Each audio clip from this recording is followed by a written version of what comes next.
Our school teacher was a huge racist. So we rebelled. He struggled to start his car until there was a loud bang and the car revved up a storm.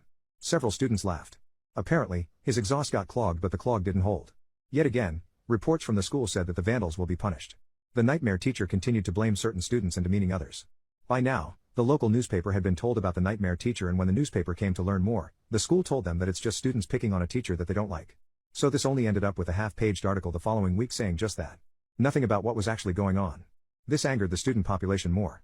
Then another request for a 6 p.m. meetup. The next day, nightmare teacher arrived at his car only to find that his tires had been let down again. But that wasn't the end of it. When he plugged his tire pump into the cigarette lighter in one of his tires, he found that the pump wouldn't turn on. He sat in the driver's seat and started screaming that his battery must be dead. That was only half of it. When he popped the hood, he screamed even more. Apparently every cable and half the pipes had been unplugged. Not only that, but the rubber timing belt had been cut. His exhaust was also well and truly clogged this time.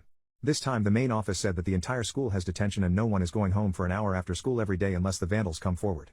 Well, this didn't go down well. How can so few staff stop the entire student population of over 500 from mobbing out of entrances? Even closing gates wouldn't work, as eventually there were threats of setting classrooms on fire, which would mean on health and safety grounds, they would be forced to evacuate the school. The following week, some people in suits arrived and an investigation started. First they interviewed the staff from top down.